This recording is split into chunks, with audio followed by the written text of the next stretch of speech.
think we're pretty close. Sue, if we can unrecess this meeting and see if we've made a quorum yet. If you would do the roll call for us. Yes, ma'am. Thank you. This is for the budget committee meeting for April 29th, 2021. Solomon Allen. No Solomon. Here. Okay. Sorry, I'm fumbling. Greg Minahan. Here. Timothy Carpenter. Present. Beth Koshman. I saw her. Let me look on the attendee side. I know some people have joined and left, and so I don't know if their internet is going in and out or what. Okay. So I'll leave it blank for now. Molly Olson. Present. Lazelle Mathai. Present. Brad Sitton. He's there and he's muted, I think. Okay. Brad? Present. And it looks like Beth just popped in. Okay, I'll mark her present. Rick Rogers. Present. Denise Bacon. Here. Bryce Cofield. Stephanie Finley. Here. Julia Martinez Plancarte. Okay. Elise Yarnell Holloman. Mike McBride. Here. Oh, Jules just tinged me. Hang on a sec. She's here. I got to promote her. Good.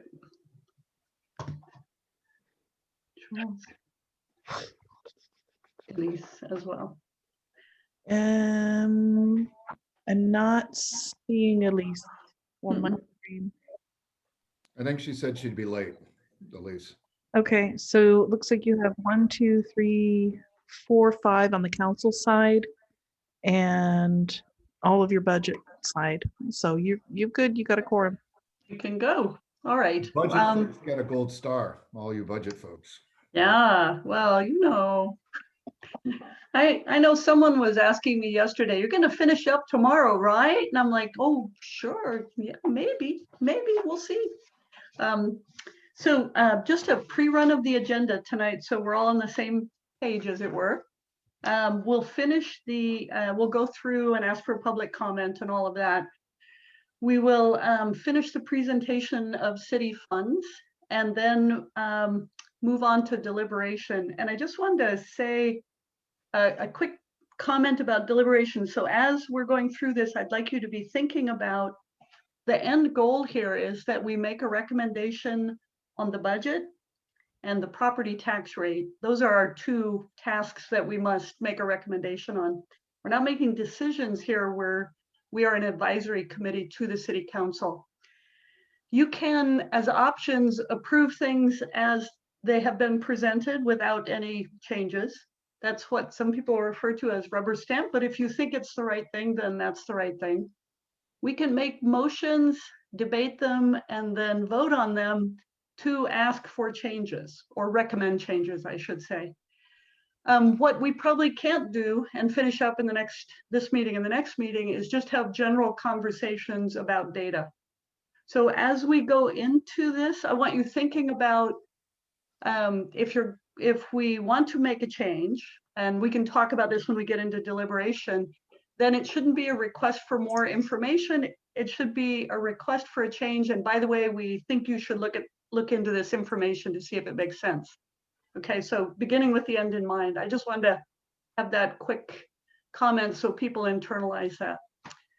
Any questions on that from folks? Make sense?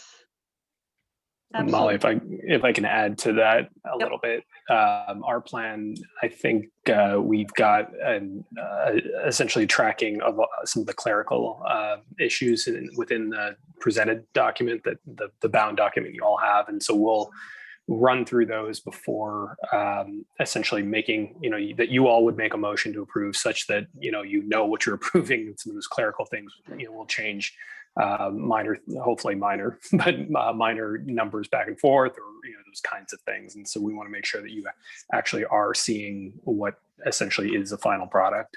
Obviously with the assumption that we'll then insert those things and do all the stuff. And so that, and then, yes, if there are other items, just a reminder that we are hoping to have quarterly meetings with the budget committee. And so that is an opportunity for those research type items and or deeper dive type items to sort of put it on a semi parking lot a few months down the road. And, give us, if you're going to do that, I would personally prefer that we have some clearer direction as far as where we'd like to go in a few months in terms of what research topics or data would be helpful. And so that way we can be more effective in that next quarterly meeting. So thank you for laying it out there. And, I think we're happy to entertain the research stuff. We just wanted to have a little bit of specificity, so spending the time.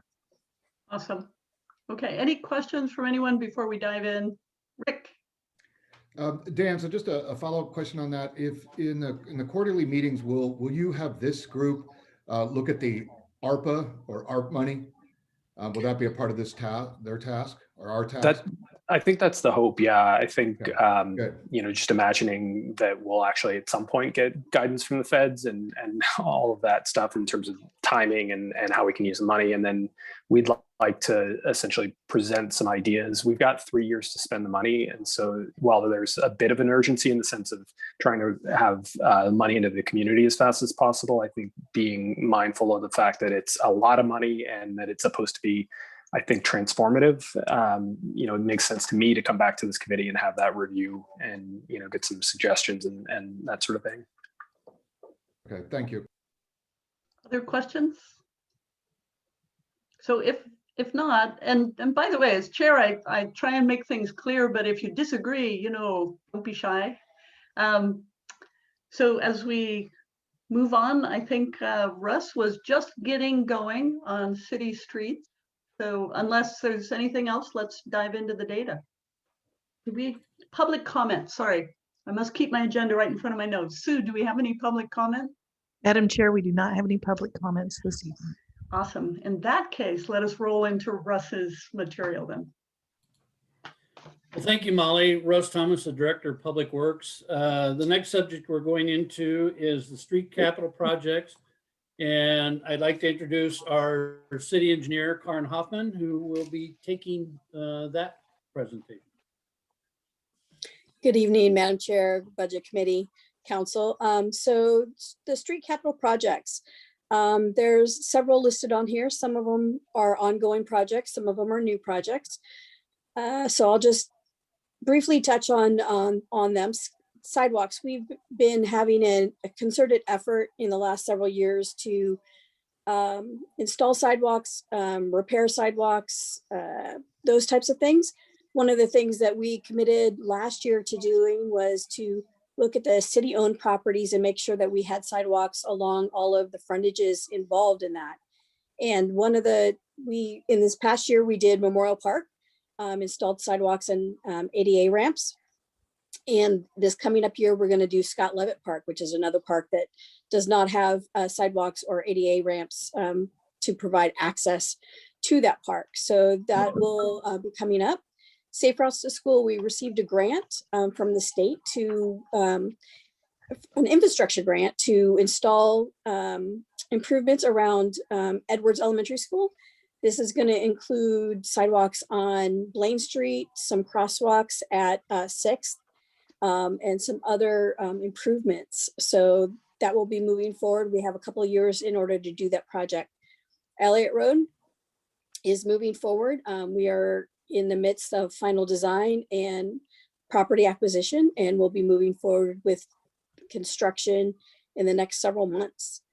College Street, bike lane and sidewalks. So this is a continuation of a project we started a couple years ago, where we're installing sidewalks on the west side and bike lanes on both sides of College Street further north. This is in conjunction with ODOT and some of their money, state money.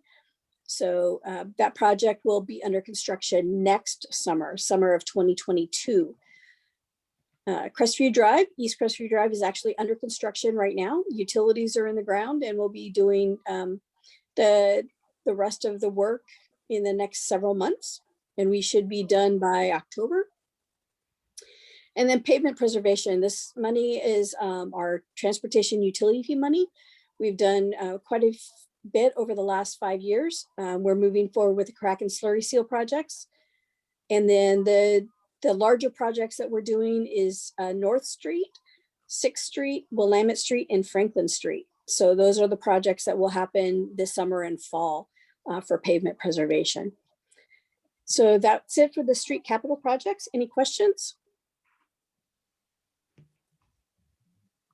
So just a comment with the presentation up, I can't see everyone, so please don't be shy. Come off mute and say, I'd like to ask a question, because I don't want to miss them. Thanks. With that, I will turn it back to Russ. Thank you, Karen. The next fund we have is our wastewater fund. In our wastewater fund, we fund 3 of the public works divisions: engineering, maintenance, and operations. What the engineering portion of the wastewater fund is for the planning, inspection, execution of capital projects that are affecting the wastewater system, and also working with both operations and maintenance on projects that develop during the year. The operations division is responsible for the operation and maintenance of the wastewater treatment plant, 7 lift stations or pump stations, and the pretreatment program to monitor industrial discharge into our system so it doesn't create a harmful effect on the treatment process. They also operate the composter. Many people take advantage of the compost during the year, which is how we treat the solids that are removed from the wastewater stream. And then it's discharged into the river, or during the summer, which we are doing now, we use the recycle system to do a tertiary or 3rd level of treatment, and it's used for irrigation by CPRD. The maintenance division takes care of everything outside of the plant, and their programs include the video inspection of all of our wastewater main lines. That's running a camera down and videotaping it, inspecting it for conditions. The cleaning of those same lines, the maintenance of sewer laterals in the public right-of-way, and that's the line that goes from the main line to businesses or residences. And the repair of manholes, cleanouts, all of these systems to ensure that they continue to operate. One point of note, during the past year, we did not have a single spill from the sanitary sewer system, which is an achievement for any sewer system to not have a spill. An additional program that they do in conjunction with capital projects to be mentioned later is inflow and infiltration reduction. And that is older pipes in the ground allow groundwater to leak in, which causes additional costs in the pumping and treatment of that groundwater when it's mixed with sewage. Another component that maintenance takes care of is the FOG program, which is fats, oils, and greases. These are discharged by food establishments, restaurants, cafeterias, auto facilities into the sanitary system. And this is to prevent that from entering the system and also creating problems with the treatment process. So the entire program is to operate and maintain our entire wastewater system from the business or residence all the way to discharging it into the Willamette River. Water discharged into the river is near river water quality. And in some cases, I think it's better during the winter. But That is the primary functions of it. They also take care of the facilities, grounds, and equipment. Equipment is a large component of the treatment process. The last 2 or 3 years, they've been focusing on equipment repairs and upgrades. They've pretty much completed those. There is wear parts that they have to continually work on. And the focus in this next year is the upgrade and maintenance of the facilities that the equipment's housed in to continue maintaining the life of those facilities for as long as possible. And that is our wastewater fund. Are there any questions?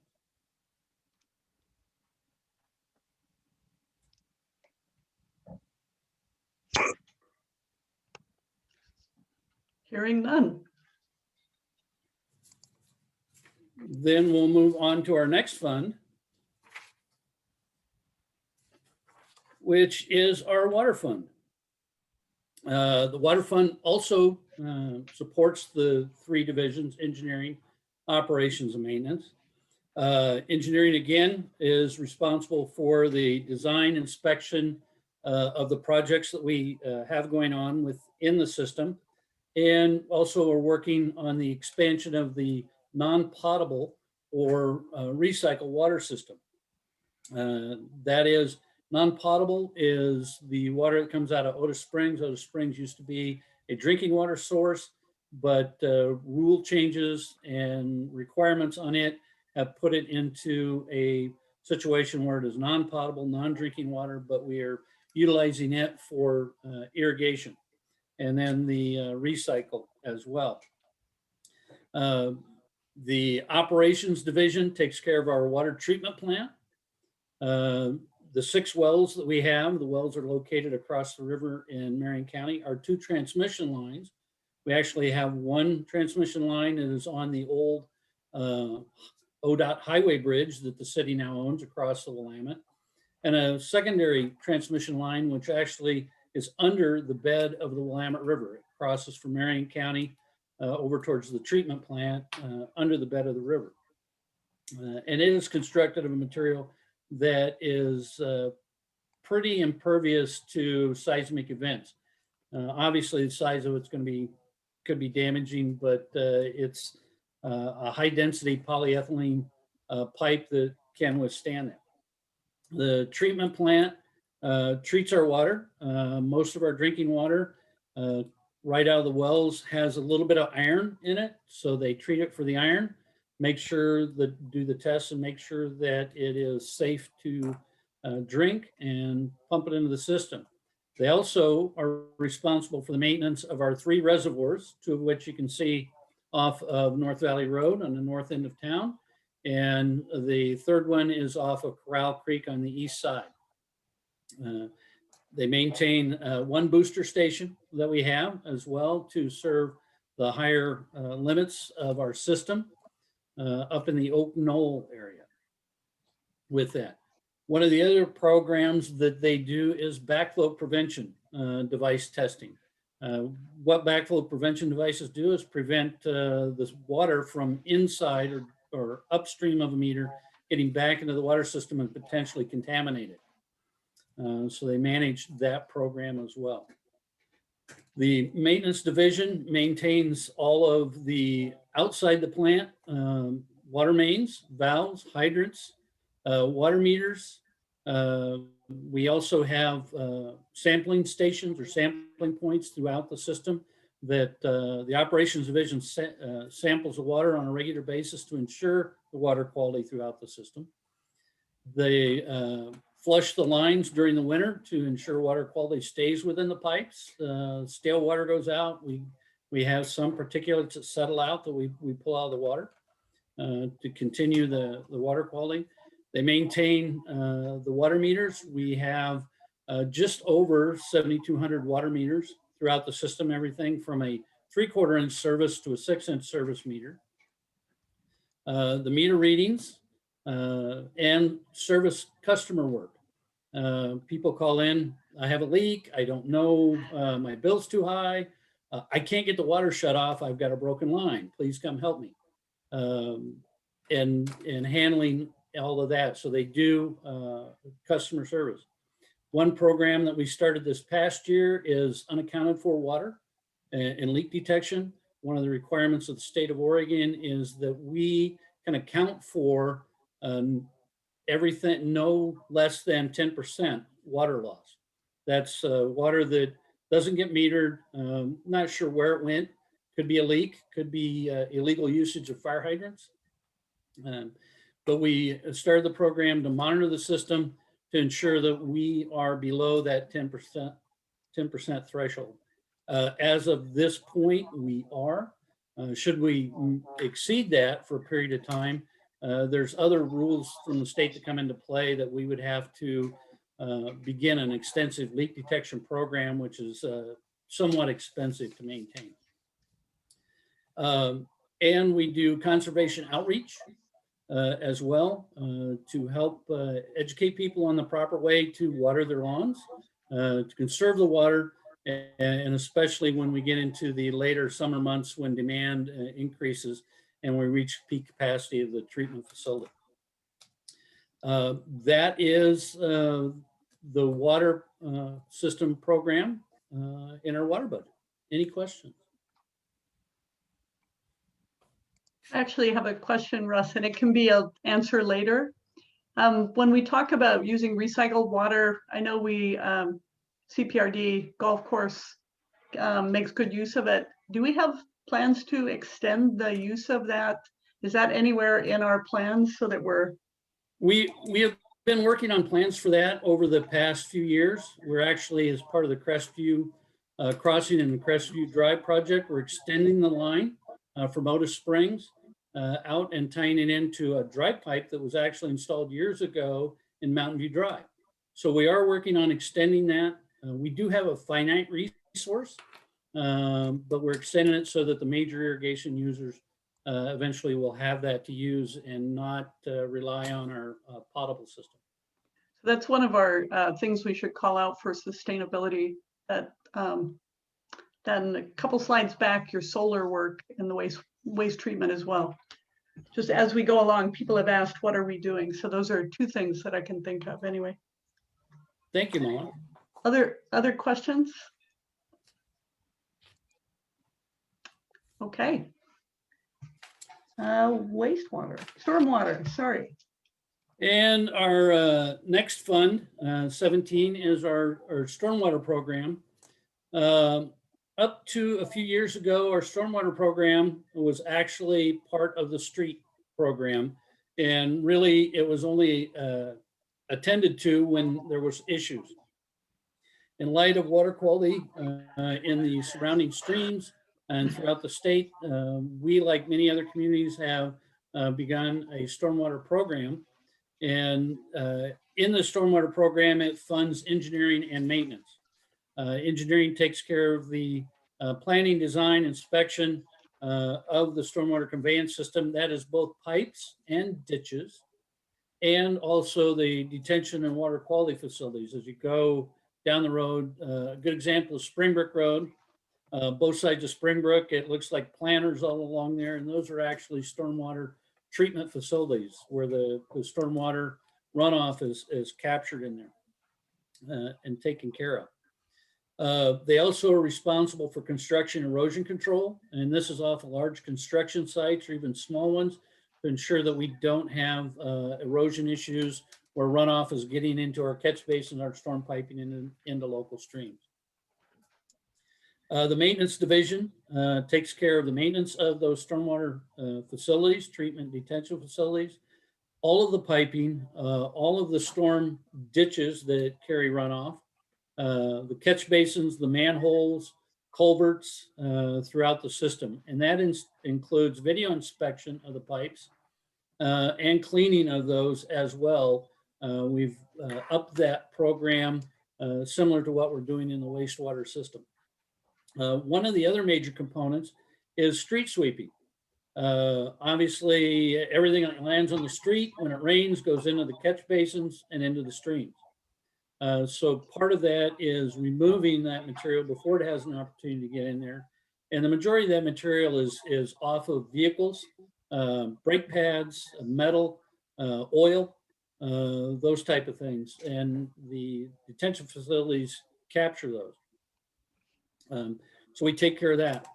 Another component and program is vegetation management. Around the community, there's also storm detention facilities that are usually in neighborhoods. It looks like a depression in the ground with plants growing out of it. In the rainy season, the water goes in there. They're planted with plants that are designed to take up the heavy metals and materials that go into those facilities, but they have to be maintained. And so that's a program that maintenance takes care of, working with that. One of the other things that we are working with is along stream corridors. And again, maintenance is working with the engineering on shade. One of the issues is the warming of the streams. We've done some projects along with CPRD and George Fox along the stream corridors that run through their properties to help provide cooling of the streams with that. And then again, it's community outreach and education. We've done some videos. If you take a look on several of our storm manholes around town, it has a depiction of fish and drains to stream. Please don't dump foreign materials like motor oil, antifreeze, paint, those types of things in there, because ultimately they end up in our waterways and can damage our environment. So we do a component of education and outreach with that as well. And in addition to the repair of our storm system as we discover it. So that is our stormwater program. Questions? No one wants to rain on your parade? Well, it's a nice day. It's a nice day. Okay. With that, we'll go to the capital project funds. And again, Karen Hoffman, our city engineer, will present on that.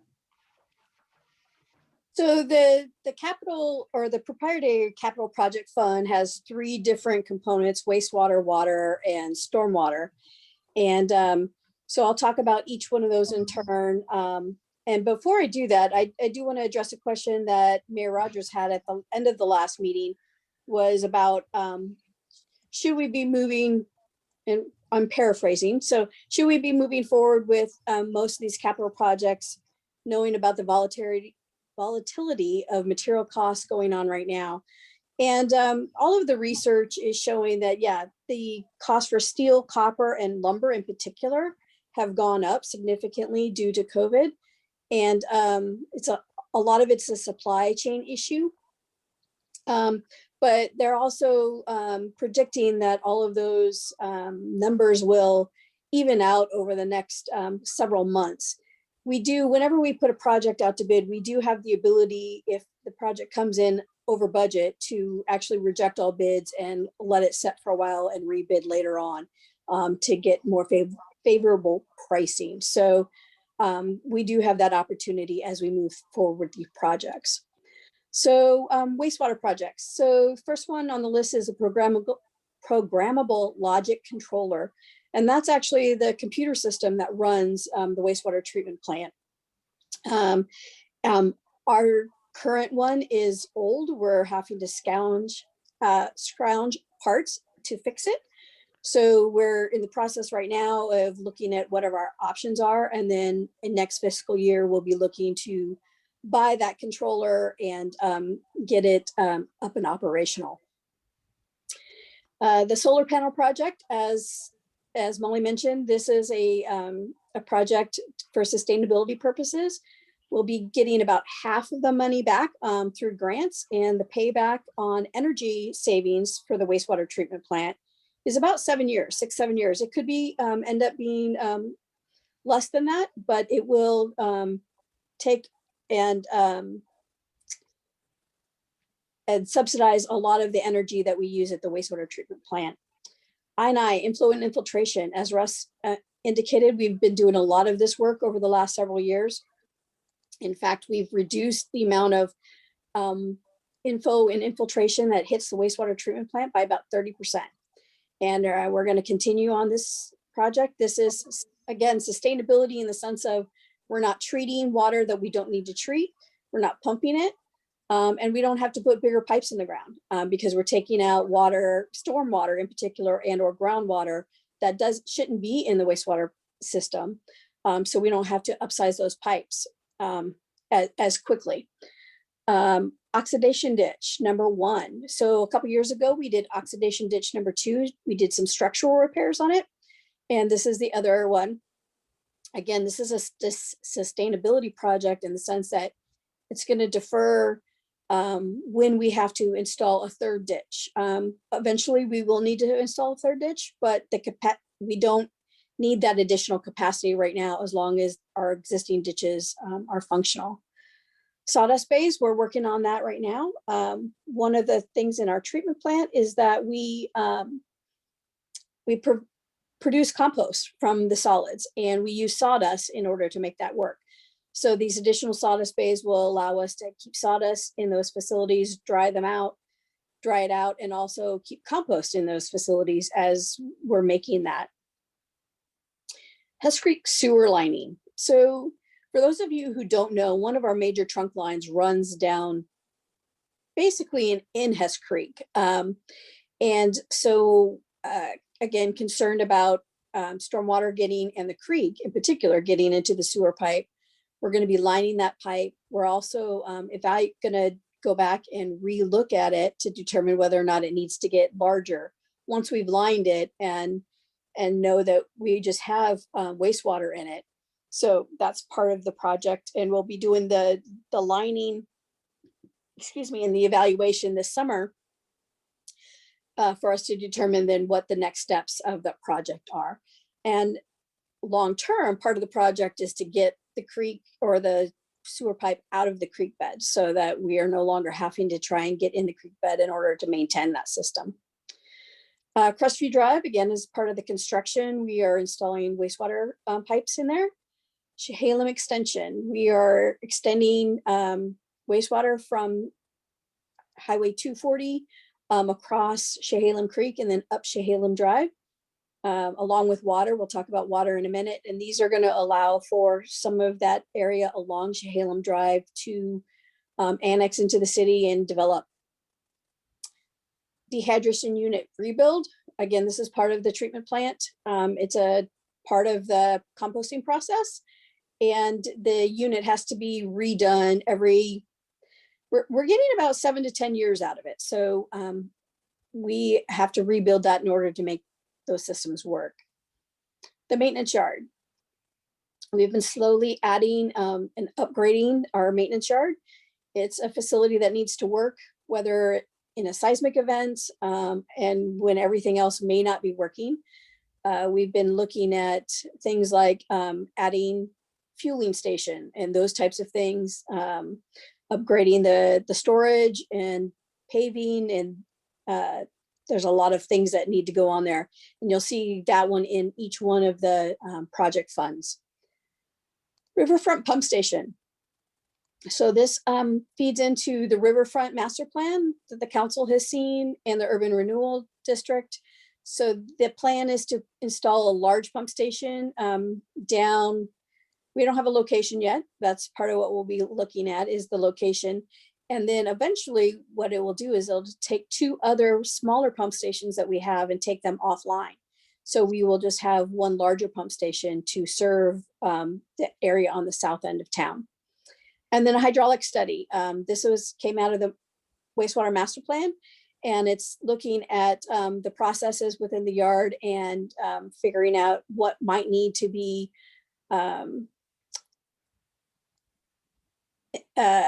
made more efficient, I guess is the words I'm looking for, in order to make sure that the facility is working as efficiently as it can. So any questions on the wastewater?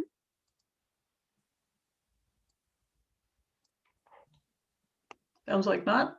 All right, so water. Look like you actually have one from Mike. So my question was on the main line that goes down through Hess Creek. How big of a line is that? Is that just like a 6 or 8 inch, or is it much bigger? It's an 18-inch pipe. Oh, it's an 18 inch. Mm-hmm. How long has it been there? How old is it? It's been there quite a while. I don't know for sure. And different pieces are different ages. So Oh. it depends on where it is. But yeah, it runs from 18 to 24 inch actually. Yeah, there's a portion of it that we may need to replace just because it's old enough. But pipes are generally designed to be last for about 75 years. Oh, okay.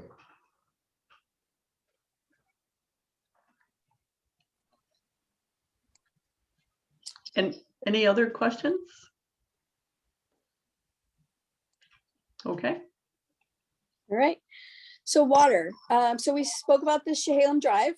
So this is, again, we're going to be extending wastewater across. It makes sense to extend water across also at the same time while we're out there. And so we'll be extending that water line across the creek again up into Chehalem Drive. College Street. So we talked about the project earlier on about extending bike lanes and sidewalks up College Street. Our existing water line in College Street is actually very shallow. And as they build those, that sidewalk, they're going to could hit that water line. So we need to go and lower that water line before they extend those sidewalks and bike lanes through there. Additionally, with that, as we move through it, what we have found is that a portion of the College Street line is old pipe, which won't last in a significant seismic event. So we'll be replacing, there's a lot of pipes that we'll be replacing to address that concern as we move forward. We did just finish up a seismic study of the water system. And so there are a lot of projects in the next year and the next 5 years actually that address that seismic improvements that are necessary. West Illinois Fire. So again, this is a project that it was determined that the fire flow is not where it should be. So as part of the Chehalem Drive, since it's in that same area, we'll be adding that a larger size pipe on Illinois in order to address the fire flow. The maintenance yard we already spoke about, so I won't bring that up again. Bell West Pump Station. So this is a pump station that will end up on the north end of town. And it will actually replace the existing Oak Mill pump station that Russ spoke about earlier. And this will allow for properties in those higher elevations to develop in the future. AMI, which is Advanced Metering Infrastructure, fixed base radio read, we called it. And this is going to allow, this is specifically a sustainability project and customer service. In the sense this will allow for the meters to be read from the maintenance yard and or City Hall. Nobody has to drive around town anymore to read all of the meters. It will also create a portal on the website eventually that a customer could go in and see what their usage is and modify their usage based on what they're seeing. So this is a project that the towers are now installed. And so we will be moving forward with the portal, and the customer portal. And then also we have to replace a portion of the water meters that are in the ground. Excuse me. And we're replacing those as they need to be replaced, and then also moving forward with the replacement to put that extra piece in the ground so that they can be read from a fixed location. Again, Crestview Drive, we spoke about. We're doing the water and the potable and non-potable water in Crestview Drive at the same time. The redundant water supply. This is a project that's been going on for quite a while in the city. And for those of you who don't know, we have one water source, which are our wells on the south side of the river. If something was to happen to that source, whether it's a seismic event or anything else, we have no backup. We don't have a connection to another system anywhere. So we are embarking on finding that additional supply. And the council has given us direction to look at some options, and we're moving forward with that. Routine and seismic replacement. Again, this is what I spoke about replacing pipes for seismic resiliency, and then also routine, as we spoke about. Generally, pipes design life 50 to 75 years, depending on the type of material. And so just if we can replace the pipes routinely rather than when they break, it saves us all water and the emergency repair pieces. The water treatment plant filter covers is a requirement that came from the state. So it's something we're working on for our treatment plant. AWIA, that is an acronym called the American Water Infrastructure Act. And that was a federal requirement that all water districts or people that serve water have to do a risk and resilience assessment of their water system. That includes their IT, includes their financial systems. And that's a requirement that we have to complete by June 30 of this year. And then 6 months following that, we have to complete an emergency response plan, which is how are we going to address those issues that were found in the risk assessment.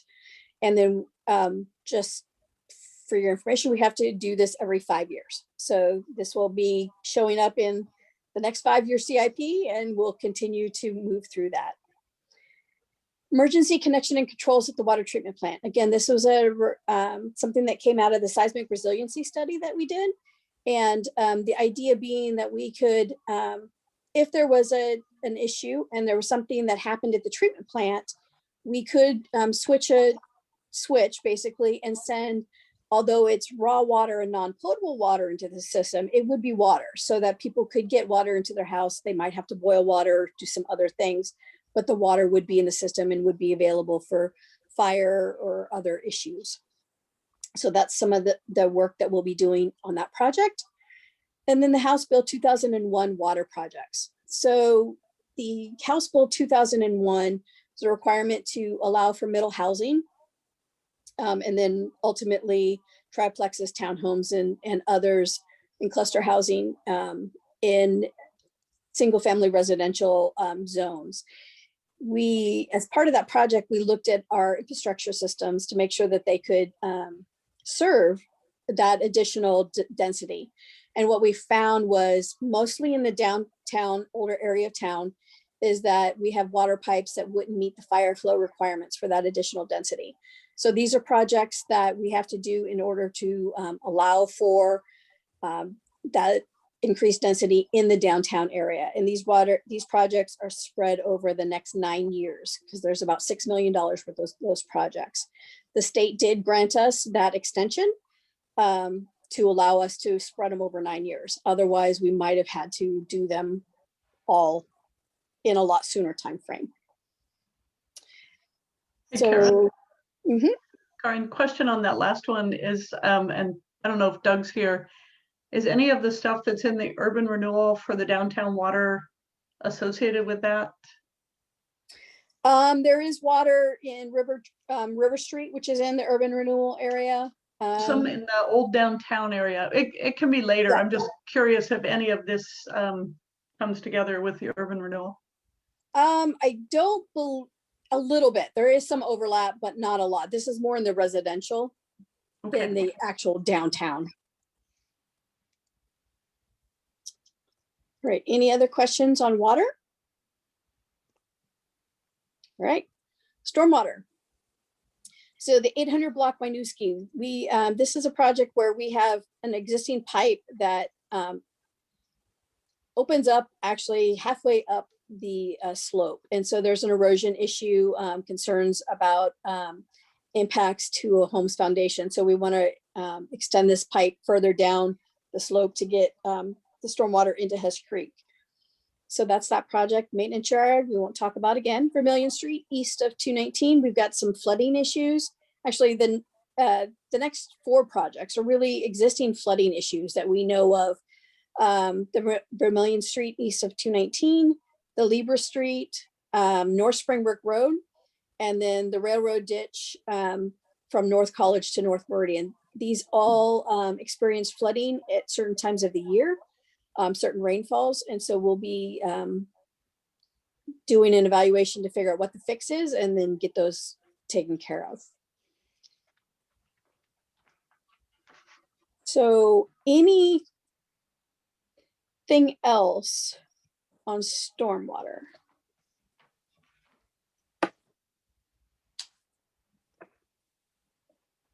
Okay.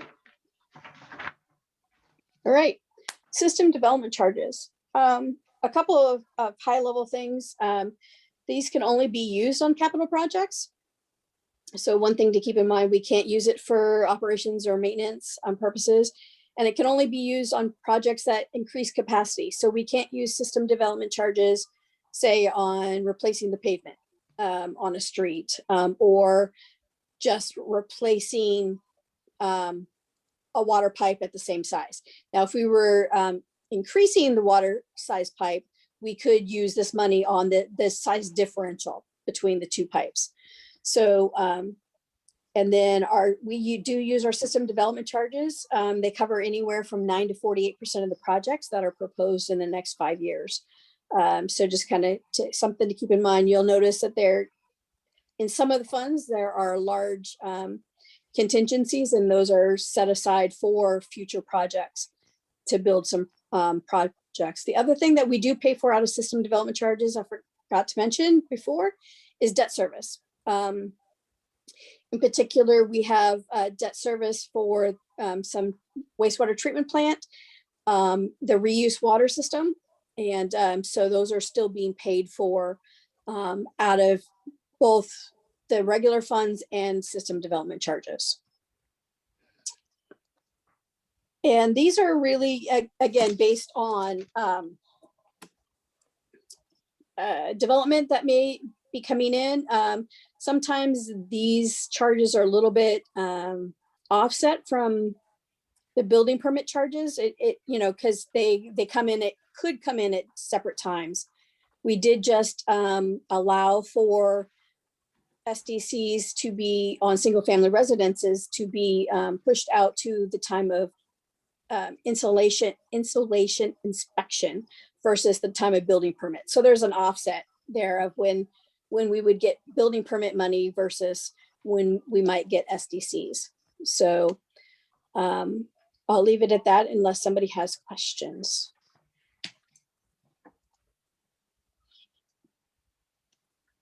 Not seeing any. And I think that was, so. Mike has a question. I just looked. Mike, you gotta just take it off mute and ask. So the system development, you said it can't be used for maintenance. Can it be used at all? Just for general fund purposes? And nothing, it's just all got to be strictly for enhancing or expanding the system. Correct, because these funds are paid by developers, and so it is designed to pay for the infrastructure is necessary to serve that development. So they pay for both future projects, and then some of the cost is also for paying for additional capacity that the city already built. So basically reimbursing some of that money back. Say we put in a 10-inch pipe 5 years ago, they would be paying a certain portion of that back as part of, there's 3 different components that go into a SDC, what we call improvement fee, a reimbursement fee, and then an administrative fee. So the reimbursement fee would pay for projects that were already completed. So could system development charges be used to lay, let's say, purple pipe out to that new project across from the hospital at Crestview Crossing? Can you use that for that project? If we had non-potable SDCs, which we do have a non-potable SDC, but nobody has ever actually paid into that fund. Oh, so that's a whole separate fund then? That's correct. Huh, okay. All right. That's a good question, Mike. Is there a reason it's separate? It just wasn't thought of at the time these were set up? when it was originally, when the reuse was originally put in, there was only one user. And that was, it wasn't intended. When we updated the water master plan in 2017, 2018, we started in 2017. We actually put in, there is actually the potable plan and then there's a non-potable plan. And so at the time, what we did was we put in a non-potable SDC charge. The idea being we didn't want, or we were trying to reduce the amount that the existing water customers were paying to subsidize the installation of the purple pipe. So if somebody was to go and connect to any of that purple pipe to hook up to provide irrigation water or manufacturing water, they would pay an SDC just like anybody else would on the regular potable system. And then that money would go towards the projects. We are working on projects on the north side of town in particular is being served by Otis Springs. And we have some projects that we need to do in Otis Springs in order to make that available to anybody other than the golf course right now. We've got some pumping and those types of things that need to happen. So we are working on that project right now to make those happen so that water is available for irrigation and other purposes, non-potable purposes. Go ahead, Mike. So it sounds like we would need to set up a separate fund in order to be able to have I'm interested in doing that. Is this during this budget process? Is this the time that we should think about that or talk about that? Or is it simple to be able to do? Just set up a fund for that or not? Well, and Rob might be able to answer more easily about whether or not setting up a fund or we just use the existing water fund and just have a two separate line items for it. The reality is we don't have any revenues to put in the fund at this point.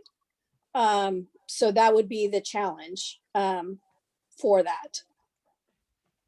But once revenues start to come in, that would be a discussion that we need to have at the city. And like I said, Rob might be able to answer this better than I.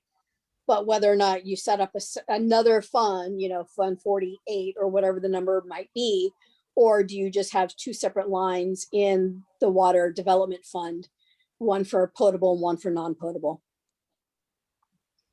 Yeah, and Mike, that's a great question. It's probably a question that's best sort of parked for now and maybe brought one of those quarterly budget committee meetings where we can give us a little bit of time to do a little bit of structural research around that. And then, like Karin said, once we get some revenue, we could bring a recommendation back to the budget committee. And you're correct, it's not that hard to set up a fund with a resolution, but do we really need a separate fund or not? As long as we meet the legal requirements of keeping the accounting separate. So it really could go a couple of different ways.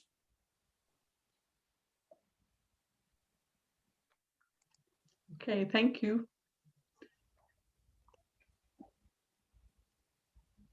That's And the end of that. All right.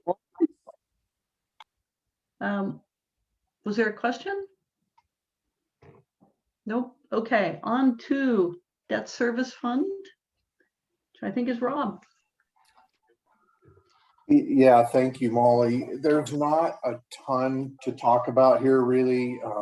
The debt service funds simply reflect the scheduled debt service payments on the city's outstanding debt. These payments are scheduled for years in advance, and we know exactly what the principal and the interest payments are. And the funding for the debt service here is a combination of transfers in from the general fund and some other basic revenue sources, if you will. It's transfers, and I don't have it in front of me. I can't remember what the other item is, but there's really nothing of any note, no real change from prior years. I guess, are there questions with respect to the debt service fund?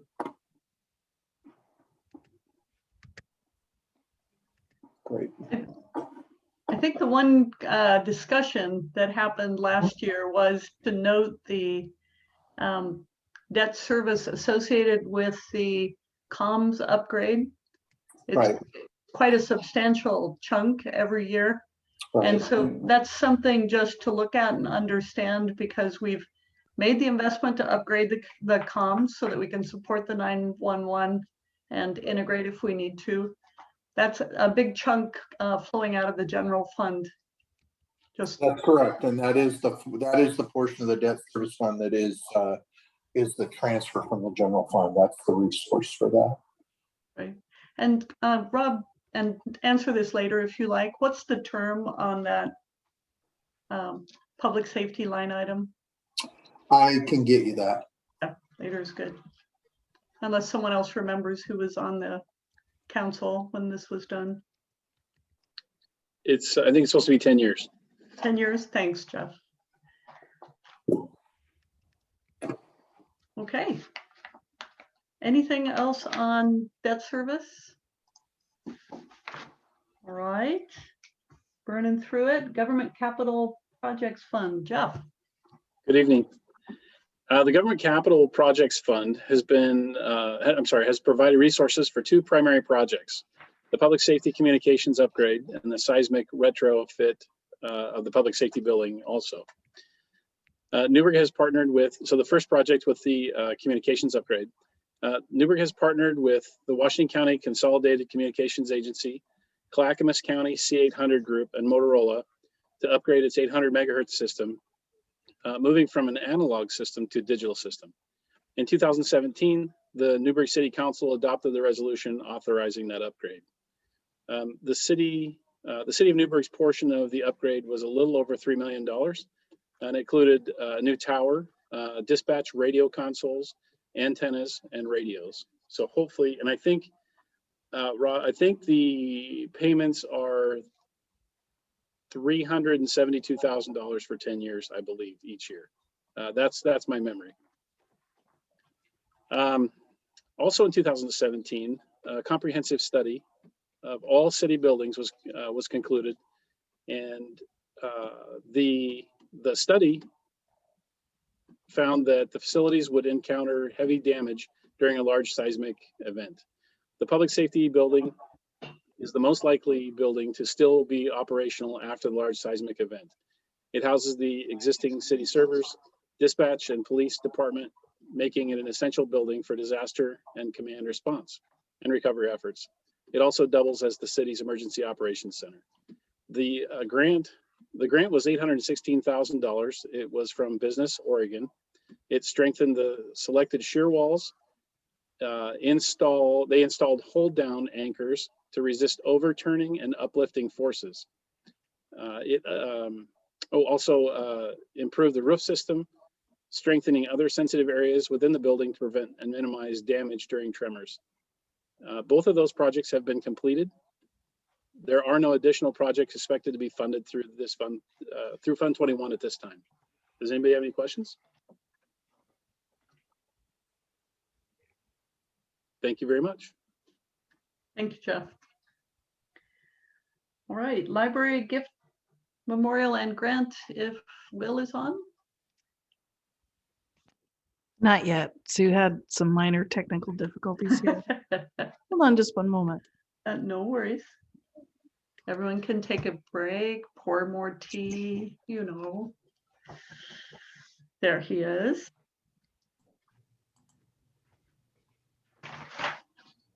Hi, folks. I thought that was an invite for me to go out and barbecue instead, but we'll press on. So I'm going to cover Fund 22, and I'm going to do this in two parts. First of all, looking at last year, the year we're in, so to speak, the city received approximately $34,000 from 6 sources.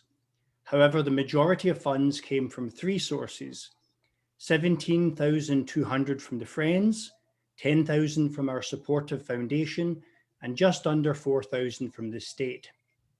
These funds are reflected in the working capital for the year. The donations powered our adult and cozy reading programs, Spanish programming, teen programming, including the VR system, supplies for the art club, our Ready to Read program for summer reading, and our Child Care Connection program, materials that are sent out in tubs to the various childcare facilities throughout the city.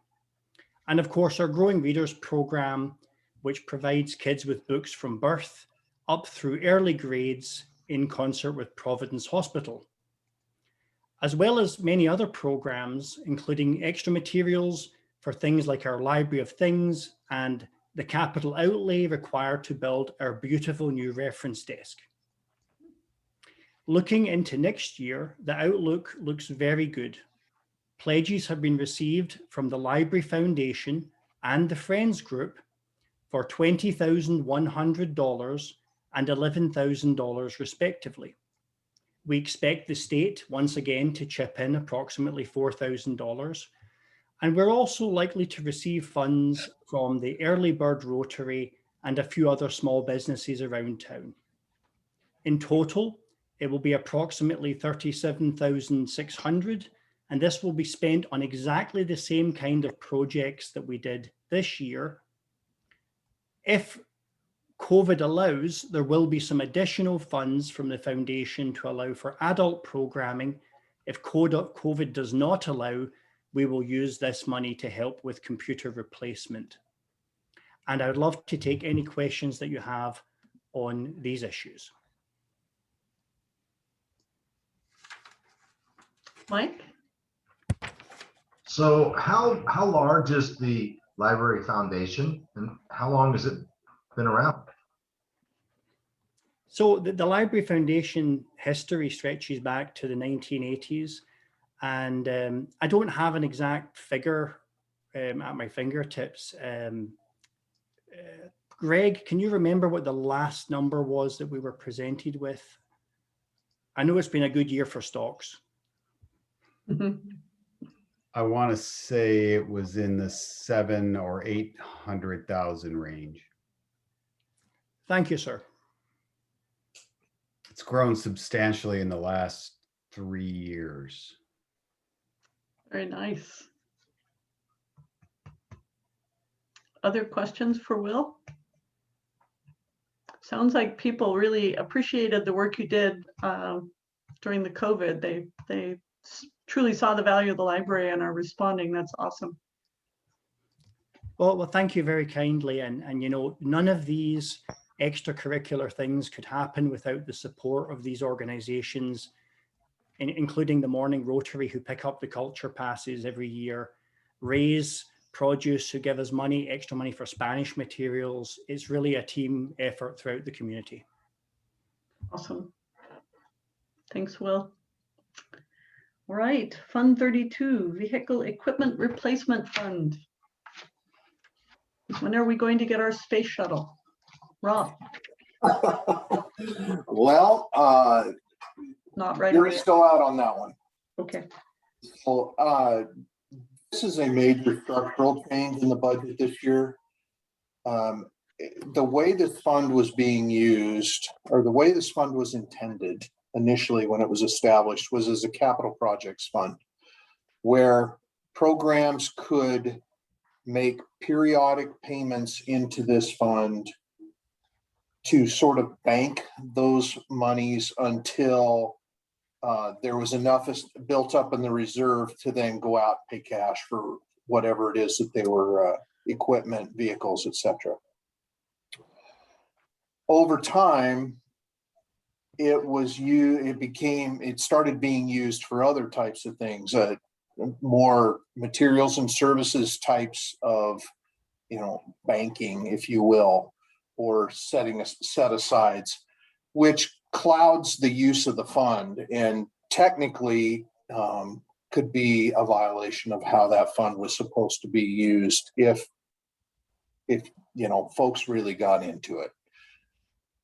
What we were looking at, or what we've done this year, is rather than continue the practice of, for example, the general fund transferring money to this fund, and then expending it there, we've sort of moved that back to the primary fund, where if the police department needs to buy a vehicle, they'll buy it out of the general fund rather than transferring over to this fund and expending it from there. So we've eliminated a lot of potentially unnecessary bookkeeping tasks, made it a bit more efficient.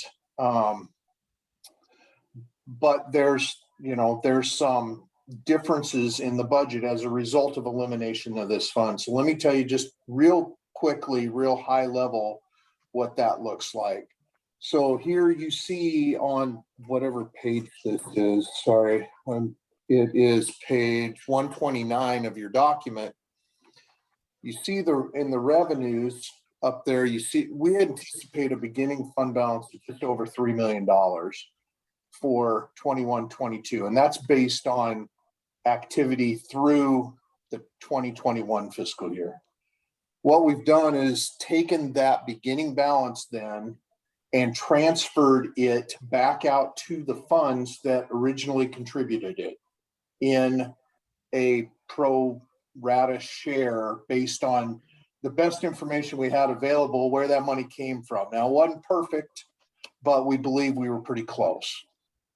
And so if you see at the bottom of that page, or I'm sorry, probably the bottom of the next page, those are the transfers out to the various funds that we believe the money originally came from.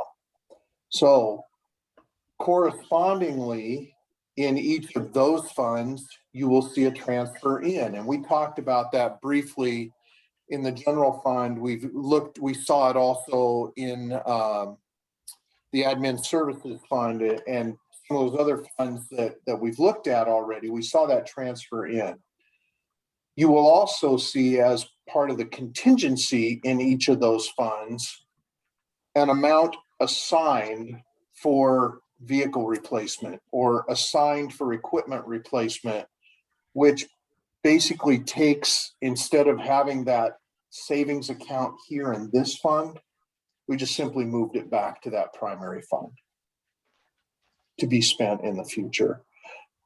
There's a lot of accounting that went into that, but hopefully that puts it in terms that's understandable for non-accountants, because nobody really wants to listen to us talk to us. So, are there any questions about that fund? But basically, after this year, that fund will just simply go away. So Rob, this is a I'm not an accountant question. Did we have discretion to use that any way that we wanted, or was that fund set up very specifically, or? There's no legal restrictions on it. It was established as a capital projects fund, which the intention for reporting purposes is that it would be expenditures would be made for capital types of items. Okay, and different departments understood what they had in there and were vigorous in their conversations about give me my money back if you're going to be giving it. I've had several of those conversations. Okay. I'm not going to mention any names, Chief Mickey, but we've had several of those conversations, and I think we've met everybody's understanding about that. Okay. Thanks for putting me on the spot, though, Molly. I appreciate that. No problem, Rob. It's my pleasure to do so.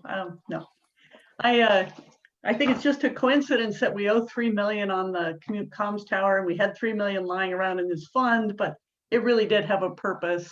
So there absolutely is a coincidence to that. There's no Robin Hooding going on, alas. No, ma'am. Okay. No, ma'am. All right. So that questions for Rob, other than my lunatic desire to steal the money. Okay. So Mike, hands up. So Rob, is the vehicle replacement fund, is that, I'm assuming that there's a lease section in here. So do we pretty much lease all of the city vehicles? And or do we pretty much buy them? And has anybody looked at the cost factor of, what's the life of a vehicle? And would it be better just to lease them? And I was thinking the same thing for maybe for the police department. Do we lease most of them? Should we do that instead of buying them? If you need to get get updated equipment and that kind of thing. Mike, it's a great question, but I'm afraid I don't have enough tenure with the organization to probably address it. So I'm going to defer to either Dan or Russ or Chief Coach. Dan came off mute, I noticed. Yeah, I think Russ is probably quite capable of handling it. He doesn't need my help, but yeah, I was going to point you in his direction.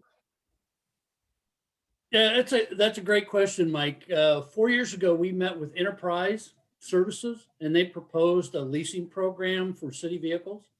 We took an in-depth look at it with the finance director and determined that the cost to lease was going to be more per year than the cost to own. What we've recently done is reduce the age of the fleet by selling them, owning them for 5 or 6 years. When they get to the end of the warranty period, selling them, recovering that residual value, and determined that, say, a 3/4 ton pickup right now is averaging about $780 a year for us to own. We cannot lease them for that amount of money. And we recover those funds, put it back into the equipment replacement fund and use it again. So we took their model and their information and put it to work for us. Nicely done. Other questions? All right. I have to ask who Chris is, all in caps, because I'm not recognizing the name. Sue, do you know who Chris is? We have an attendee named Chris, all caps, and maybe I'm just fading, but I don't remember Chris. So just curious. Yes, that was a mistake on my part when I was trying to bring Bryce over. Okay, So that's okay. I apologize to Chris in the chat, and Chris can move themselves back over. I cannot move them back over. I can only remove them and then they can't watch. So Gotcha. Okay. All right, we have concluded the information part of this process, and we are moving into the discussion and deliberation on our things that we are responsible for making advice to council on. So I think what would be good, Rob, if I can impinge on you, or Dan, to summarize for us what it is that we eventually need to have a motion and vote on.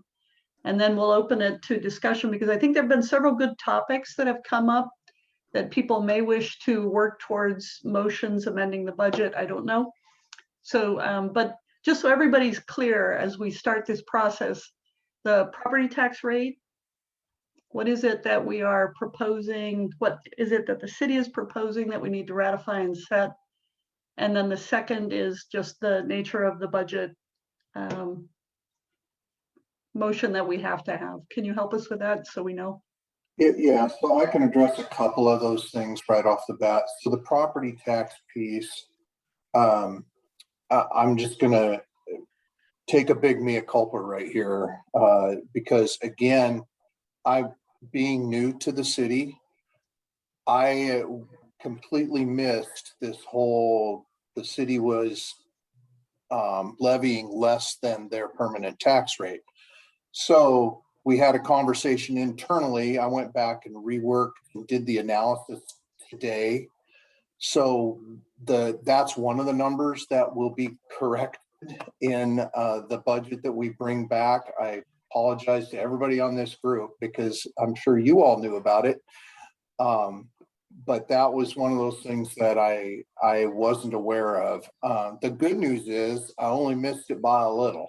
The number that's in the budget is only off about $60,000 or $70,000. Okay. From where it will be when we bring it back. So that, and so that is based on if we go with the full 3% increase.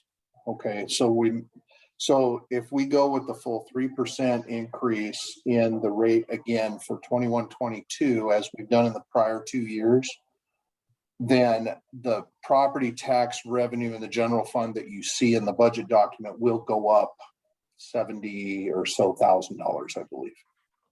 Okay, and the current property tax rate is?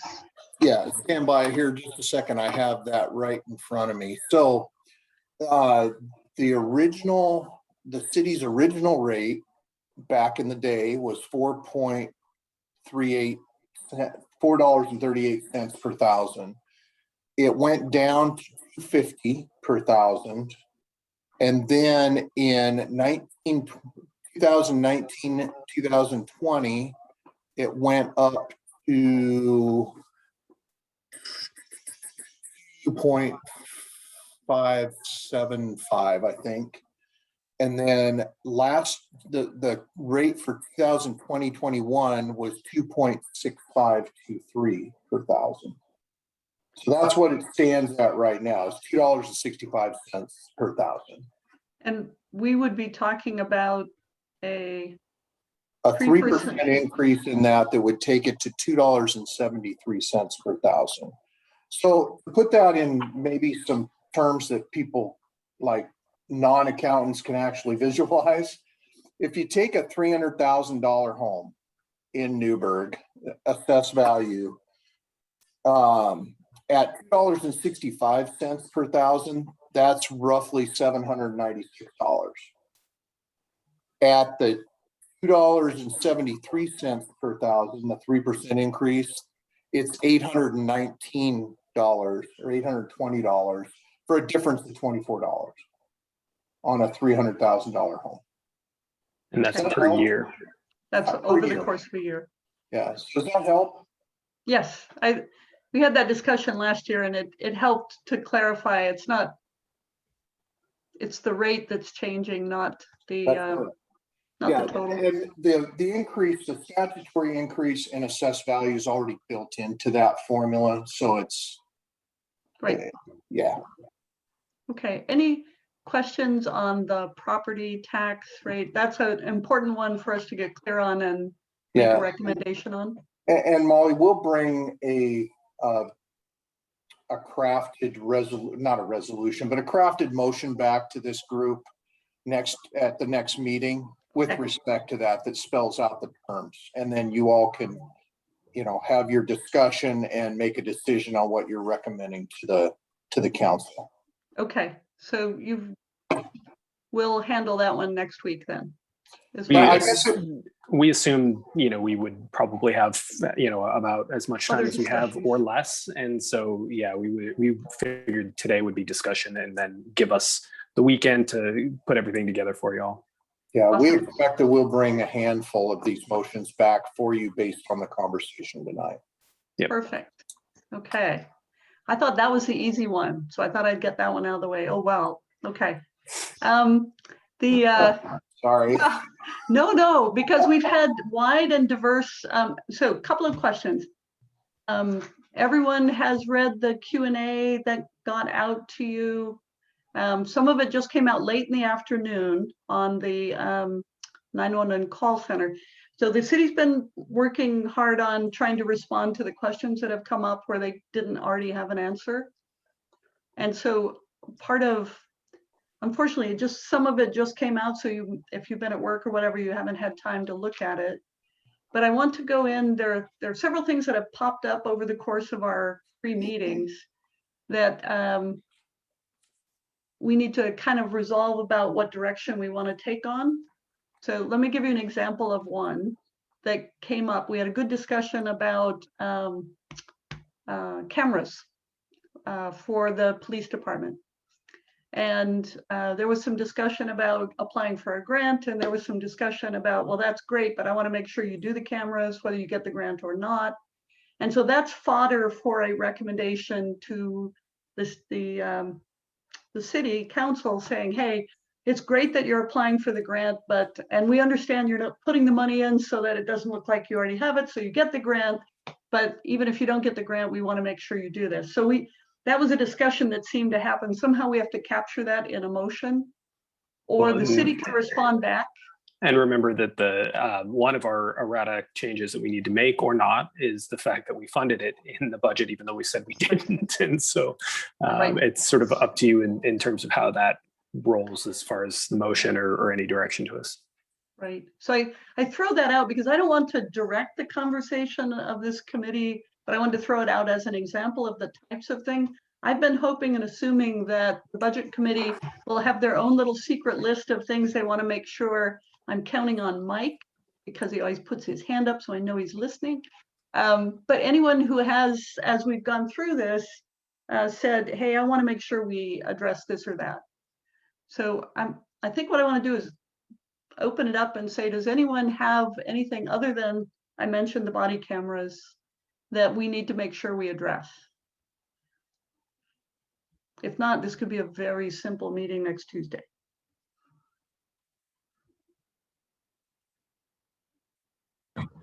I guess so, and I'm really sorry I'm late. This may have Hi, Elise. Hey, so sorry. I would like to address the $30,000 from the Wolves and Peoples grant that was not used and put that somewhere, whether that's the visitor center or at another Whatever. place. Okay. Thank you, Elise. I'll make a note of these. Yes, Rick. Well, I just think it's Elise's birthday. So I think that this committee and this council needs to sing her happy birthday, and I'll start. Are you ready? We are ready. Yes. Happy birthday To you. Oh. Happy birthday to you. Happy birthday, dear Elise. Happy birthday to you. Happy 22nd birthday. Thank you. Thanks for being here on your birthday, Elise. Yuck. Thank you all. You're welcome. Maybe we can give Elise $30,000 for her birthday. No. Okay.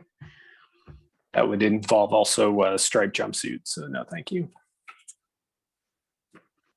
Okay. Other topics that have come up over the last couple days.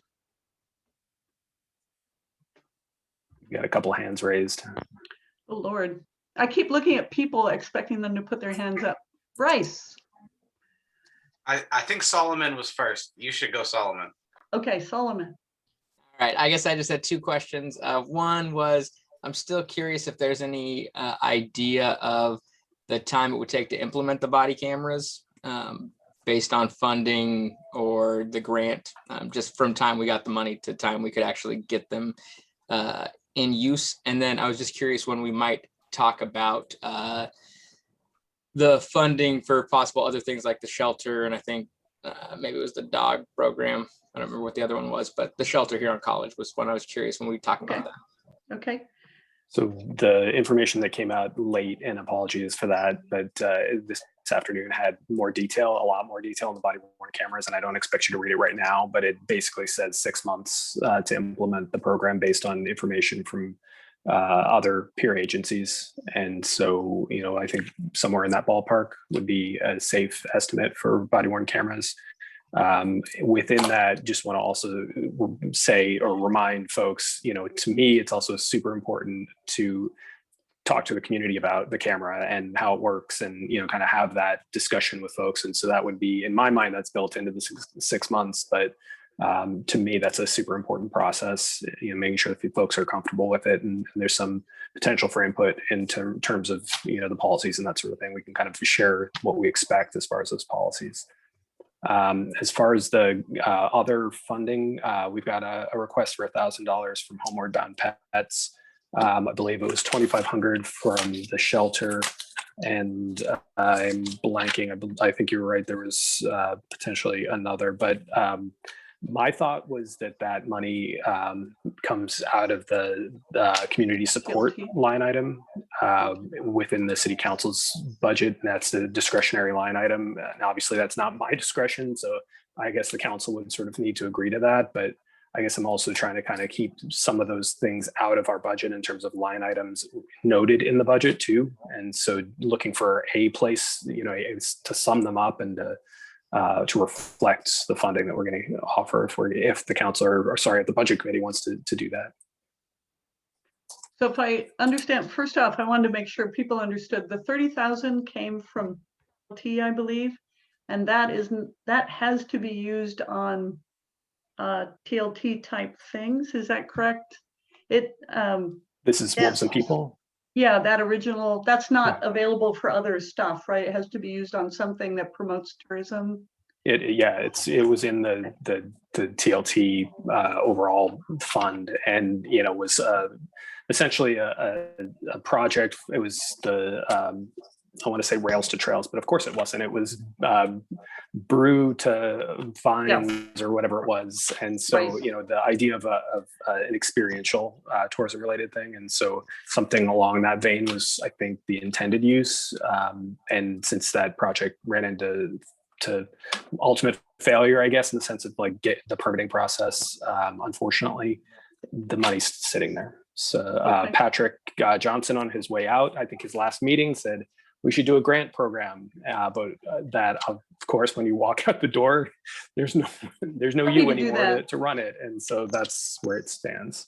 Yeah, my thought on that is exactly that you can advertise for, you know, Downtown Coalition, the Chamber, others. To Elisa's point, they may have ideas on how that could be used in order to attract, as well as the Taste Newberg. So you've got people in that business. Maybe we should be asking them to make proposals to council on that. I would hate to just designate it for something unless someone on here is expert in what the best use of it would be.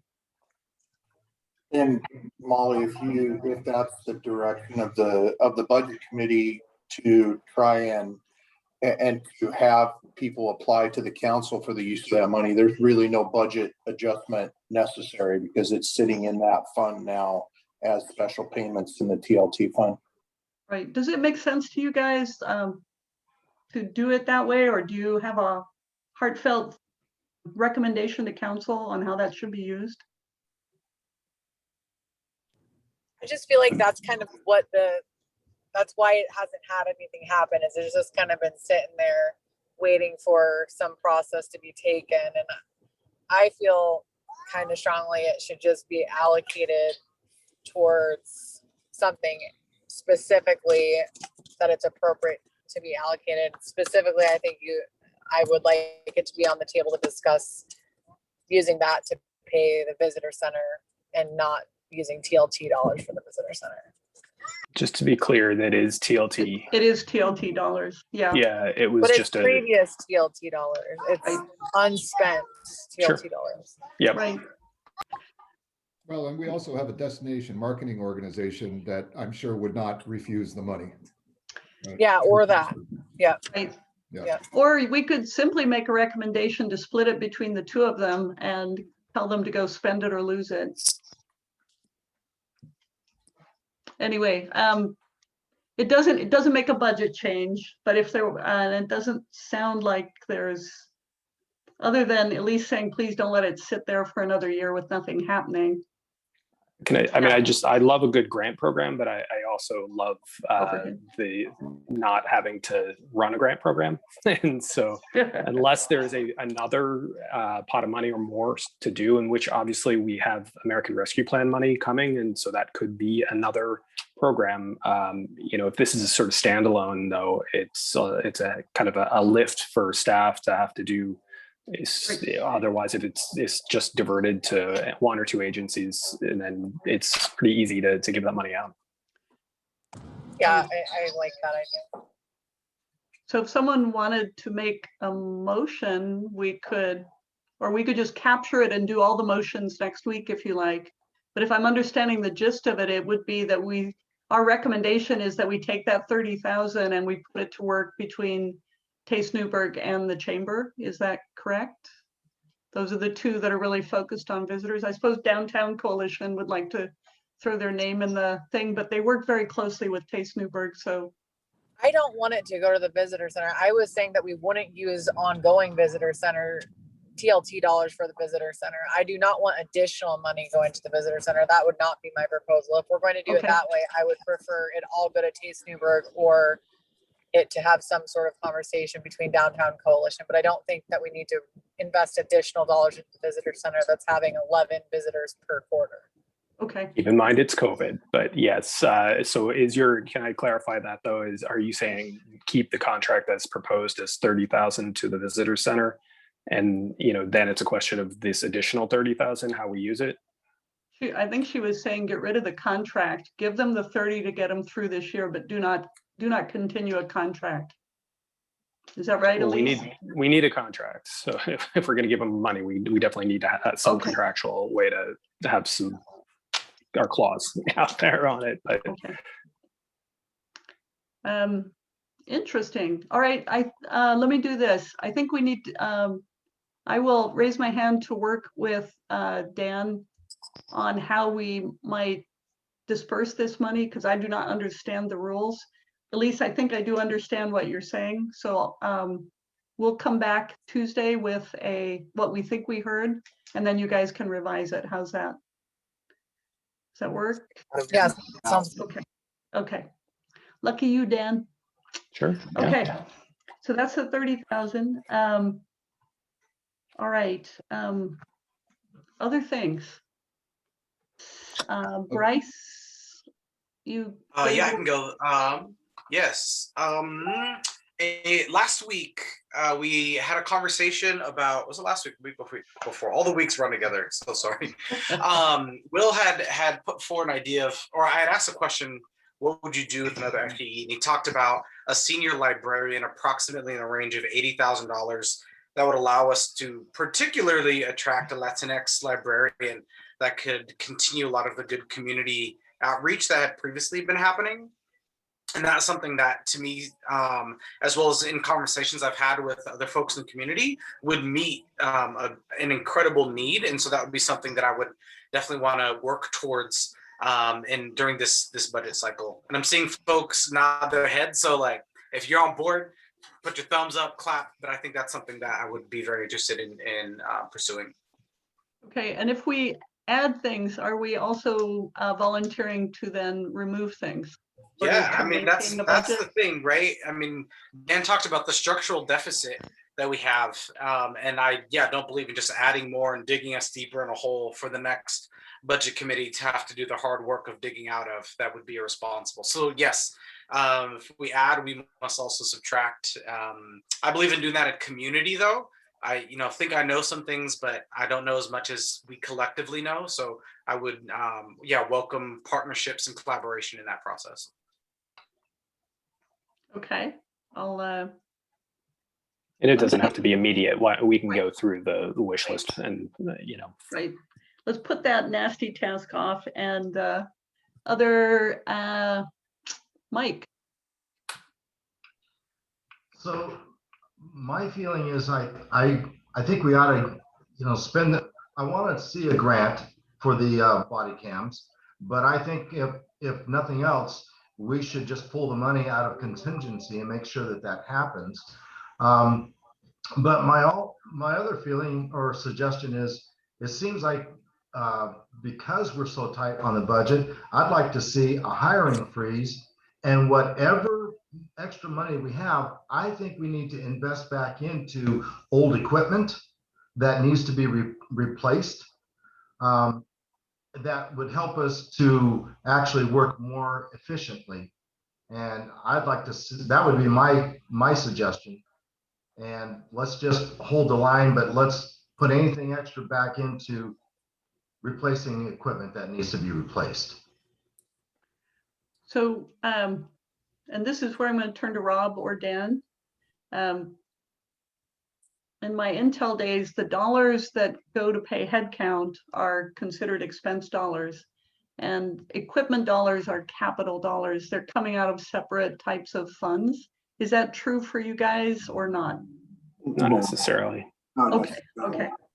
As Carm mentioned, certain dollars are restricted only to be used for capital. Okay. But when we're talking about the general fund. It's a pool of dollars then going to materials and services, personal services, and capital outlay without any necessarily legal restrictions. Okay. And there was a question in the chat, Mike, a clarification, is the hiring freeze across the board? Yes. Yeah, I would like to see that for a year and just see what things look like at the end of a year. I don't want to stop any capital projects, but I think let's do a hiring freeze across the board for everybody. And if we get the body cams, there's an ongoing expense, as the chief was alluding to, of a yearly expense to keep that data someplace off premises. And so there's going to be an expense that we're going to have to be looking at on a yearly basis for the budget. And That's in there though.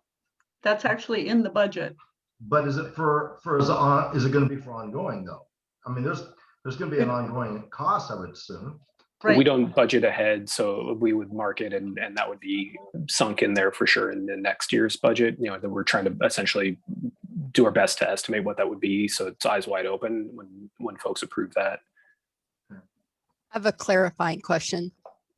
Yes. Okay. You don't mean like retirements being replaced. You're talking new positions like the communications person and the affordable housing person, not retirements, right? He's talking about a hiring freeze, right, Mike? That could get scary. Yeah. I'm scared.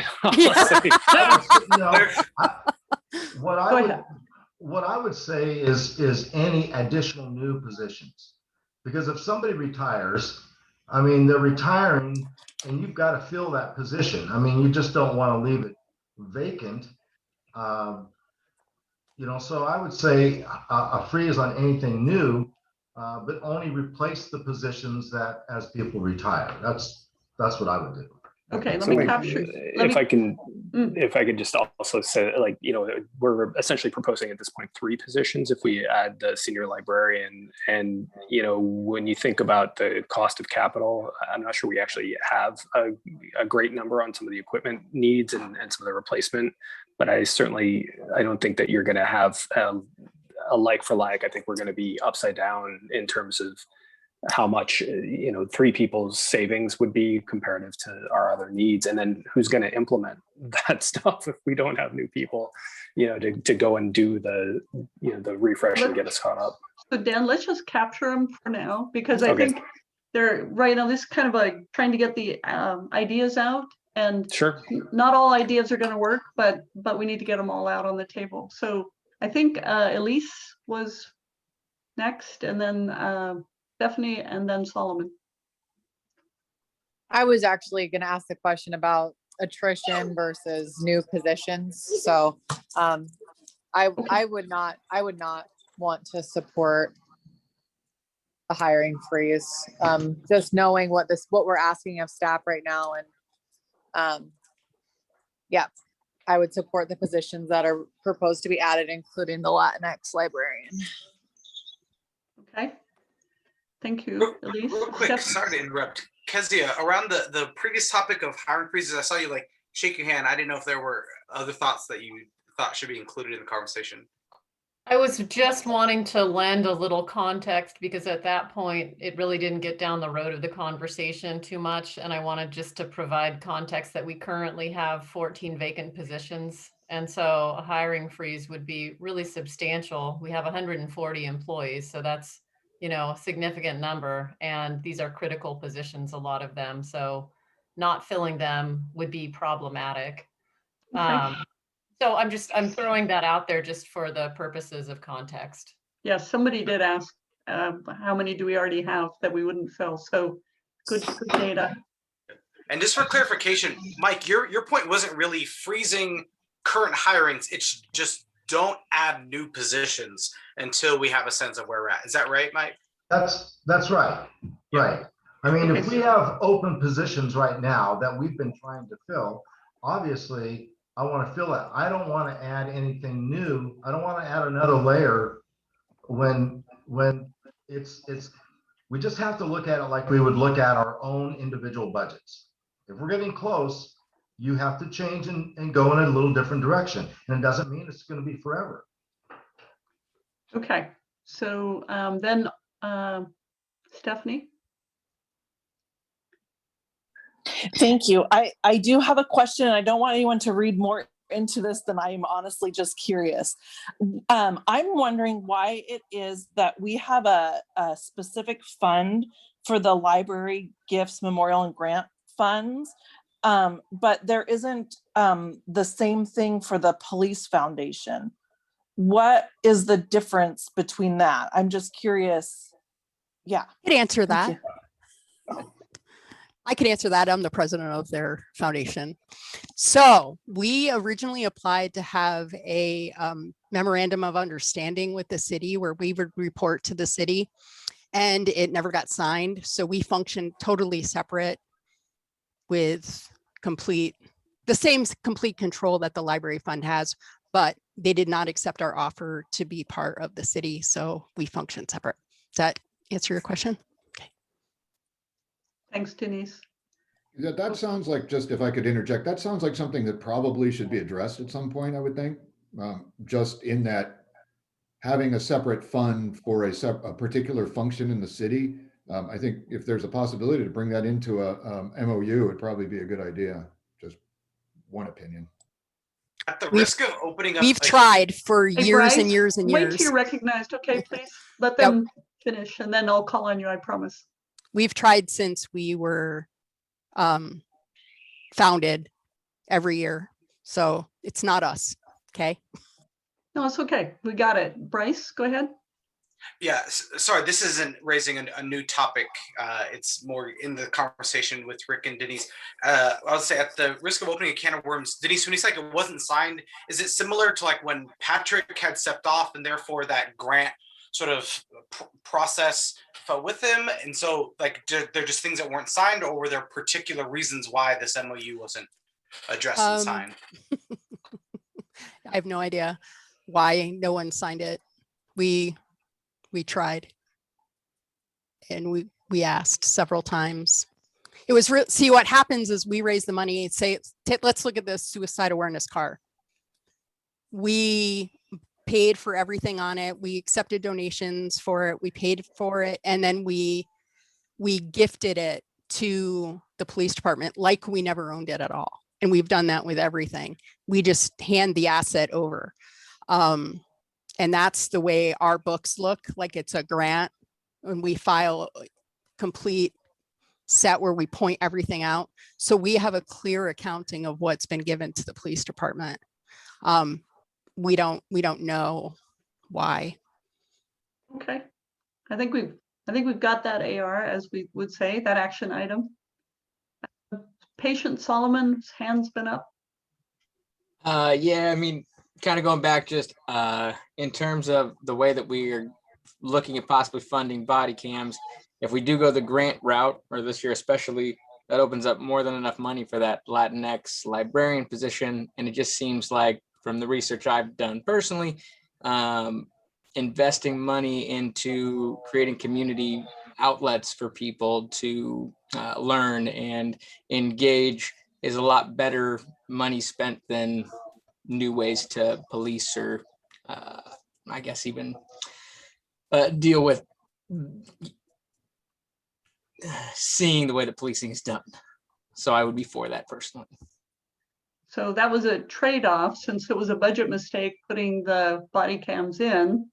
Am I trying to summarize back, Solomon, that amount looks perilously close, magically close to what we would need for a senior librarian? Is that? The way that I was looking at it still is much less than the amount that we put in, but maybe I read that wrong. Okay, all right. Greg, and then Jules. I'm trying to remember how much was in accidentally put in for the body cams. I seem to recall it was $130,000. No, it was $85,000. 85. 85. Okay, Yep. Thank you. Was that it, Greg? Yep. Jules. Yeah, thank you, Molly. I just wanted to go off a little bit of what Solomon said. I think that So thinking a little bit about how the city will be adding an engagement person with the city. The other piece that's really important, and I just want to highlight this with especially with the Latinx community, is the library. So the two places that they often bring up about being the safest place are both the school district and the library. So knowing that, I think, is really key to have someone at the library. And people still talk about Rosa up to this day and her connection with the library. So obviously there's a person missing there. And so I think that's great if we're able to make that trade-off. Okay. Thank you, Jules. Other thoughts and ideas? And Bryce, I know you're dying to figure out what happened with the police foundation, but that's really not a budget topic. So I'm gonna say we'll just have to wait and find out. Yeah, that's fine. We don't have to discuss it in budget. I'm more putting the question out there because it seems like it has implications for the budget committee, especially moving forward. The other part, as I'm on here, right? I mean, all of us, I think, are trying to use wisdom and discerning allocation of funds and how to responsibly steward it. And so I think having a bigger picture of what all is coming in would help in that process. You know, if Denise is like, "Yep, we donated $1," I'm going to be like, I'm not going to assume there's a whole lot more money when it's $1. Whereas on the flip side, we're looking at $2, $3, $4, $5 million. That's of course going to impact decisions that are made. So not knowing or being more in the dark makes it difficult, if that makes sense. It does. It absolutely does. So it's just, I think that Rick and Dan and Denise might have coffee. You never know. Have a little conversation. Drink a little red wine. No, wait. Fortunately, even the Emma, you still don't get to spend the money. It's written as a grant to us. We make the decision, and we serve at the pleasure of the chief. So he gets to pick the direction. This year is mental health and community health. We don't serve at the pleasure of the city. No, but I think Denise, the point was that if you're covering an area, it's an area we don't have to cover. But if it's invisible to us, then we don't know that. And so it's more just visibility, not control. I think, right, Bryce? Is that, yeah. Okay. Other great ideas. Elisa's hand is up, and then Greg. And I apologize if they go up in a different order, but I see them come in all together. So Elise, birthday girl. Hi. Okay. This is a question for the chief that I totally could have missed. And I'm just going to out myself that I could have missed this, but if I don't ask it, I'll be mad at myself. So I know that the department has, through the foundation and through other avenues with relationships with different community organizations, specifically around mental health. And I know there was conversations around a contract at some point. And is that embedded in the professional services contract area for expansion of mental health services this year? Or is it more of just stagnant what we currently have? I guess it's more of a question for the chief. Jeff? Oh, sorry. No, to you, Jeff. Okay. No, we don't have any money, any more money allocated towards that. So it would just be the same program. Okay, I want that added as a wish list item. Okay. Can you frame it, Elise? Sure. So some sort of contract, either with Yamhill County or with another type of community-based organization that could be a support to the officers for mental health crises, similar to what's going on in Eugene. I know that Chief Kosmicki's done a lot of research on this. There's a lot of different ways it could look, but I think that some sort of financial commitment from the budget committee that we are, behind the idea of exploring different options in this fiscal year. Not to put you on the spot, Jeff, but do you know what that number is now? No, we don't. I'm trying to think of if we have a tremendous amount of money put towards that. We've just basically training in officers. I know Elise and I, this isn't what Elise is asking necessarily, but Elise and I, before, I hate to say this because everyone says it before COVID, we actually were gearing up to get a grant to have someone come in and ride with the officers that would just be for Newberg or, our surrounding area. Again, that wasn't city money. That was something that I was absolutely 100% behind, that we could take someone out with us. Right now, we do home visits. I'm sorry if this is off topic, but we do sort of fold those costs into things that we expect the officers to do. We work very close with county mental health to do, home visits when people are not in crisis. I think I talked about that a little bit, but no, we don't have a line item that deals just with that. We sort of fold that into operation costs and training and mental health team and those types of things, but we don't have an extra body just for that. And that's, Okay, I think that's what I asked for last year, but then of course, the budget just went crazy. Is what it is. Right. Yeah, totally understood. So this could be one of those future budget discussions. If you had an actual request that we could respond to create something like they have in Eugene to support the officers, then we could understand what we might have to do to make it happen. So I want to make sure we're talking, I hear support for the officers and then also support for community members. We are beefing up our peer support team, which this is support community members. Right. Yeah.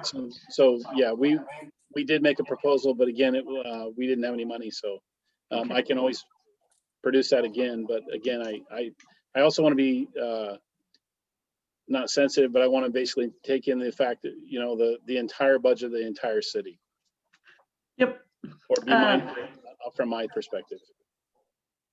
Yeah, and I think like in my ideal world, as Cosmic just stated, it probably should be as a grant type option for a year to try, and then if it's successful, be something presented to the budget committee. So I can take that as an action item just for myself with my community hat. But I do really think that it's something I want to get. I'm all in. Okay, yeah. Cool. Something that's been shown to work. Greg? Yeah, this maybe a question to Dan. We started the budget conversation off talking about a structural deficit that needed to be dealt with in some way, and we haven't discussed it at all. And I'm suspecting that's why the structural deficit remains a situation. So I'm just wondering what sort of support or how did you envision having discussions about that or dealing with that, and how might the budget committee support you in correcting that? Yeah, I appreciate you bringing that up. We did include obviously some cuts in trying to mitigate at least a year's worth rather than trying to take the whole of the structural deficit on at once. So I think, we're hoping that we've made some strides on it, but structurally, as these things go, I think we need some policies. And so I would see that work and the sort of quarterly meetings could be time well spent on some fiscal policies around service levels, around clarifying expectations as far as what the community would like to see for things. So we have some thresholds around, we can tie back essentially to measure where we are to, the expectations.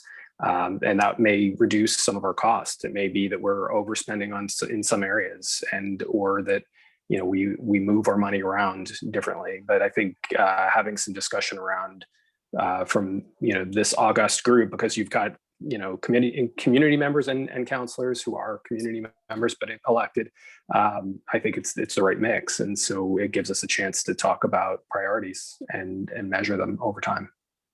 Okay. So in agenda item for quarterly meetings coming up. Yeah, I think so. At least, to try to start.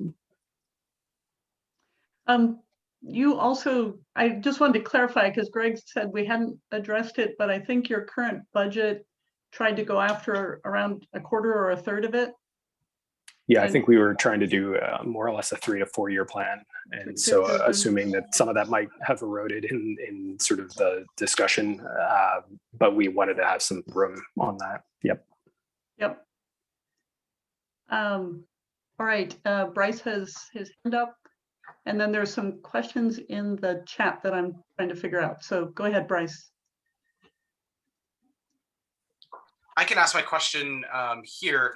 Molly, you talked about a proposal coming forward so we can consider numbers. So my question was, is that something that the committee needs to be responsible for putting forward, or what does that process look like in your mind? So normally, or is there anything normal this year? What one would do is say that the city has proposed a budget, and the budget committee then responds back with, we like your budget with the following suggested changes. And we need to be precise. And if we want to add something and take something away, then we need to say what. We can provide direction, but I think all of us are awfully tired of legislation that adds spending and doesn't figure out how to pay for things. So I am a vote for fiscal accountability, not cratering the budget by trying to fix everything in 1 year, but fiscal accountability as we look at how we serve the community. So we'll get very crisp next Tuesday. So think about, if you want, some things are future things, like we've talked about the 911 center. We know it's valuable. We don't know if we can afford it or if we need to outsource it. That is not a conversation that we're ready to have, because it's also perilously dangerous for Jeff if we start having lighthearted conversations and people start leaving jobs. So we need to do that carefully. But things like the Hispanic senior librarian as part of our cultural outreach and community building. Okay, let's make a suggestion, and then let's make a suggestion as to where we might find the money for it. So does that help, Bryce? That's really the kind of thing. That makes sense. So just to clarify, right, since I brought up the librarian, or Will brought it up, but I re-brought it up, the expectation is that next Tuesday when we meet, I come with a recommendation of where we would find that $80,000 for, and then in talking about what's happening down in Eugene, if Elise is proposing that we do something similar here in Newberg, she would come also with a proposal of here's how much this would cost, and here's where I would recommend that we take the money from. Is that right? It's like that. You make a motion, and you might include in your motion both, I want to add this and I suggest we take this. Then we have discussion, because Greg may feel that the best way to pay for it is over here, over there. And then that discussion results in a final version of the motion. Remember, we're not making a decision here, we're making recommendations, but it's very strong recommendations. And I happen to notice that City Council happens to be sitting on this, so they've already heard it by the time they go into deliberations. And typically, we as staff will essentially look for the offset. So you're not going through the budget trying to find an offset for whatever your addition is. We're looking at it and saying, if we do this, we either are eating the cost, we're finding an offset, whatever the options are, and essentially come back and present some of that. Okay, that's handy. So come in with your pocketbook on Tuesday. Yeah, we'll tip you upside down and shake you. Okay, Mike, scrounging on the couch for change. Mike. So one other thought or recommendation I'd like to throw out is that, instead of increasing the business licenses, hold it where it's at. I mean, a lot of the businesses have really suffered, especially the small ones this last year. And I know the increase is not very much, but I think that's a way for us to show that we have some compassion. We understand where they're coming from. And I think we ought to hold the line and not increase the business licenses. It's just something else that I feel we would be digging the small business person for, and we just don't need to. So that will be a motion that we can make on Tuesday. I think it's a highly visible fee. And that's always popular. Yeah. We're coming up on 2 minutes left, and Solomon.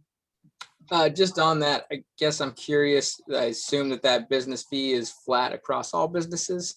And in that regard, I'm curious if there's any way you could change it for business size, so it actually incentivizes for small businesses rather than just everyone. I don't know if that matters or what the impact would be, but it's different for home occupation as opposed to a brick and mortar type business, but otherwise it is flat. So yeah, you could add some texture to it, I suppose.